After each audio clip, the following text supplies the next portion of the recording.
my dear champs, welcome to Viskool and also welcome to another wonderful session. Let me introduce myself. I am Pooja and I am going to guide you through the world of NEET chemistry.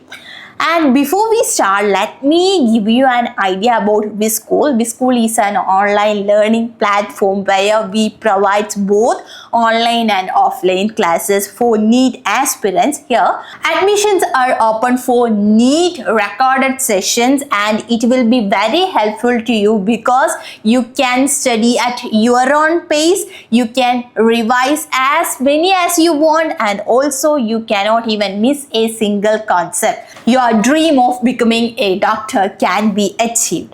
So today in the session, I am here to explain you about isomerism in the case of coordination compounds. So it is a portion which comes under inorganic chemistry. The chapter is coordination compounds, the fifth chapter in your class 12th chemistry.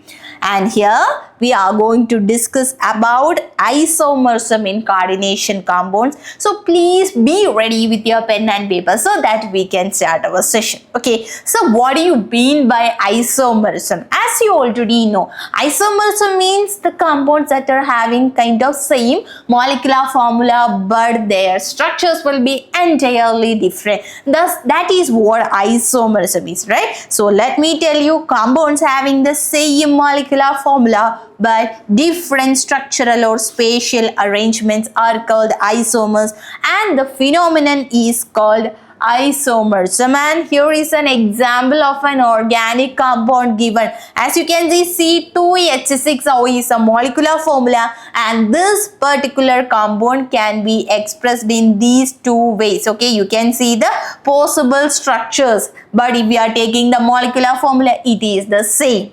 Right, so this is what an isomer is, and in the case of coordination compounds too, there is isomerism occurring. So because of the different arrangement of atoms, they differ in one or more physical or chemical properties too. So atoms are always responsible for the physical and chemical properties, right? So because of the different arrangement of these atoms, the compounds or the complex, they will differ in their one or more physical or chemical properties. Then if the isomerism is caused by the difference in the structure, it is called as structural isomerism. Okay, if there is, it is because the isomerism is because of the difference in the structure, we can call it as structural isomerism. And if the isomerism is caused by the difference in their spatial arrangement, we can call it as stereoisomerism. So there are two types of isomerism, structural isomerism and stereoisomerism. Let me show you the classification. Isomerism is classified into two, structural isomerism and stereoisomerism. And what are the types which comes under structural isomerism? There can be ionization isomerism, hydrate or solvate isomerism, linkage isomerism and coordination isomerism. And this is what we are going to discuss in today's session. Then if we are taking or considering stereoisomerism, there are geometrical or we can call it as cis or trans isomerism and also optical or object mirror image isomerism. So in this session, let us discuss the structural isomerism, the four types of structural isomerism, and let us start with the structural isomerism. In structural isomerism, there will be difference in the structure, right? And here comes the first type of structural isomerism, that is linkage isomerism. Okay, please note down linkage isomerism, and this type of isomerism occurs in the case of amphidentate ligands. There must be an amphidentate ligand present to show this linkage isomerism. So linkage isomerism, write down, arises in a coordination compound containing amphidentate ligand. Example of an amphidentate ligand: thiocyanate, NO2 are some of the examples of amphidentate ligands. In the case of thiocyanate, SCN, right? SCN minus here, it can link through either S or through N. Okay.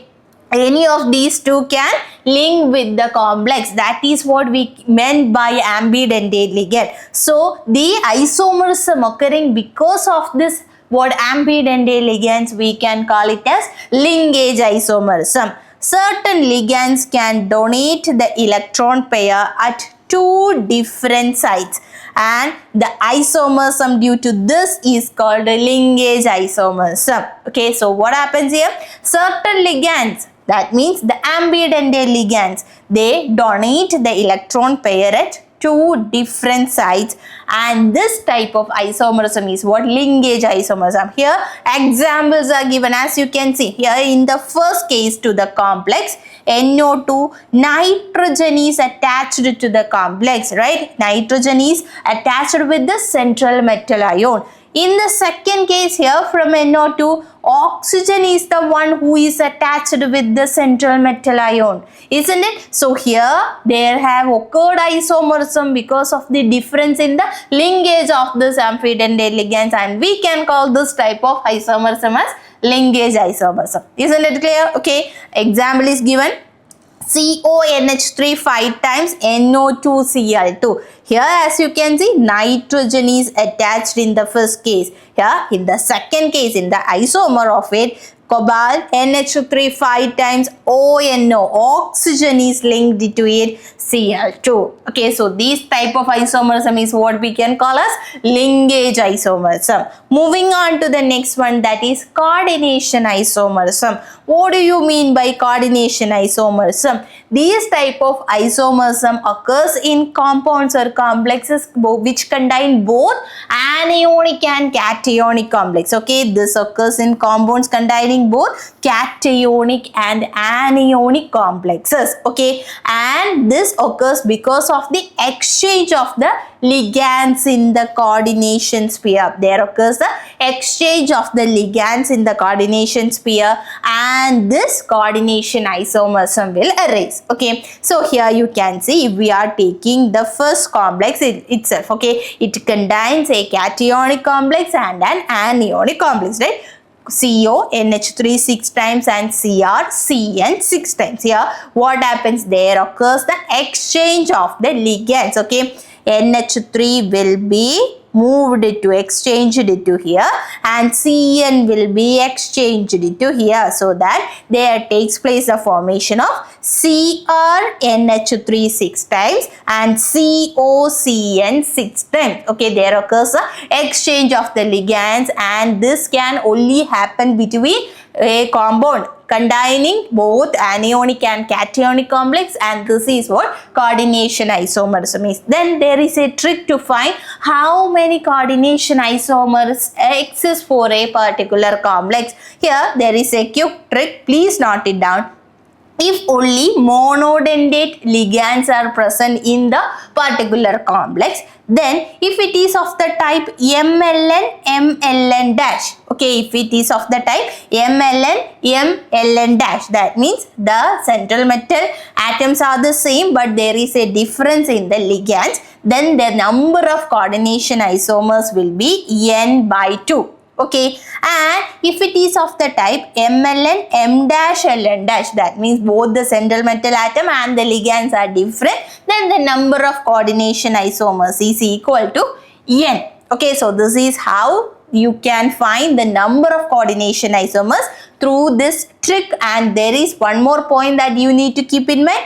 It applies only in the case of monodentate ligands. Okay, if only monodentate ligands are present, we can use this trick. So we have completed two of the structural isomerism, linkage isomerism and coordination isomerism. Now moving on to the next one, that is ionization isomerism. If there occurs an exchange of the ions between the coordination sphere of the metal and ions outside the coordination sphere, we can call it as ionization isomerism. Okay, isomers which produce different ions on ionization, or the type of isomerism arises due to the exchange of ions between the coordination sphere of the metal ion and ions outside the coordination sphere. Here as you can see, what happens? Bromine and sulfate SO4 are the ions, and there takes place the exchange of them between the coordination sphere and outside the coordination sphere. Here in the first case, bromine is inside the coordination sphere, it will come outside, and the sulfate which is outside the coordination sphere comes inside of the coordination sphere, and we are getting the isomer CONH3 5 times SO4Br. Okay, here you can see there occurs the exchange of the ions between the coordination sphere and outside the coordination sphere. This type of isomerism is what we can call as ionization isomerism. I hope it is clear. Now moving on to hydrate or solvate isomerism. Hydrate means, of course, there will be water molecules present, right? So water is involved as a solvent for hydrate or solvate isomerism, and this type of hydrate or solvate isomerism is due to the exchange of water, okay, between inside and outside the coordination sphere. For example, here you can see in this particular compound there are 6 water present inside the coordination sphere, and it can go outside the coordination sphere and chlorine can come inside. Okay, the first one is CrH2O 5 times Cl, Cl2H2O. From this, one of the water molecule moved it to outside the coordination sphere, and another one here you can see out of the 6 water molecules, 2 of them moved it to outside the coordination sphere. So this type of isomerism where there occurs water as a solvent, we can call it as hydrate or solvate isomerism. And here you can see in the diagrams too. Okay, here in the first case, this is how it is. Okay, water, the 6 water molecules are directly attached to the central metal atom. Then what happens? It will move outside the coordination sphere. When one of it move outside the coordination sphere, instead of the water, chlorine comes in there. Okay, is this clear? So we have discussed the structural isomerism in the case of coordination compound. So I hope the session is very clear to you. So to check more sessions like this, you can join Viskool. Our recorded sessions, the admissions for the recorded sessions has started. For more information, you can contact the number given below. That's all about today's session. We will meet in another wonderful session. Until then, happy learning. Thank you.